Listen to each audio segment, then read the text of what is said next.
Good morning, good-looking people, and you're good-looking because you're always looking, and of course, you are finding the good in everything and in everybody. Well, today is a great exercise in finding the good in everything.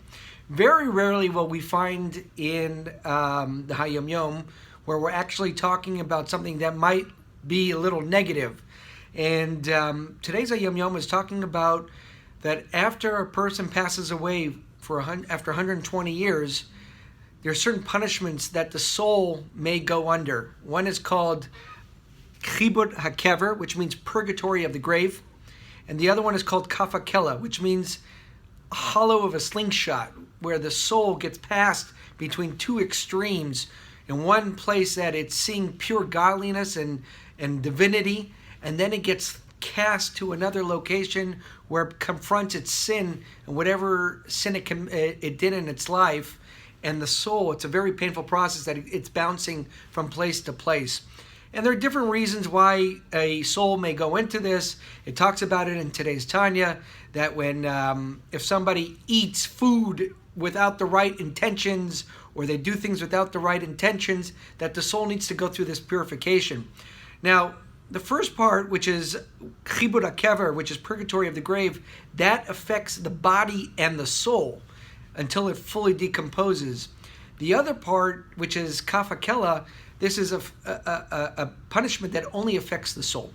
Now, let's keep this positive. And the idea of today is there are ways to prevent this. And it's stuff that we are already doing. So if we keep that in mind, the angle of today should not focus on after 120 years, but what we can do today in studying Torah and learning that through this, it prevents that, but let's just focus on what we do here. So let's read the Hayom Yom inside, and then we'll go to the message of the day.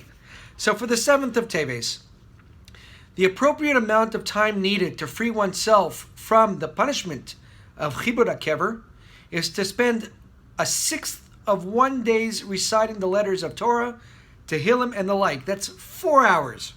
4 hours of reciting Torah and Tehillim and other similar items. One merits the purification of the soul that exempts him from the punishment of kafakela by reviewing Mishnayos, Tanya, Tehillim by heart as much as possible throughout the day. Okay. So, message and concept of the day.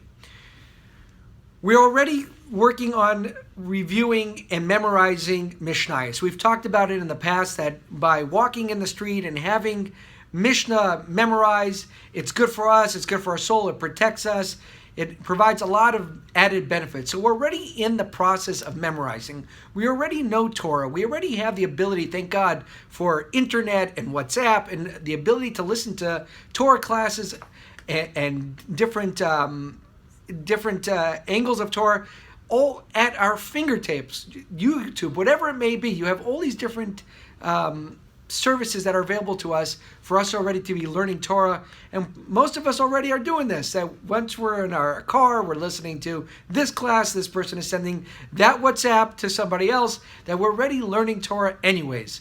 So the focus is, let's memorize a little bit more Mishnayos, let's learn a little bit more Torah, let's try to spend a little bit more time throughout the day doing this.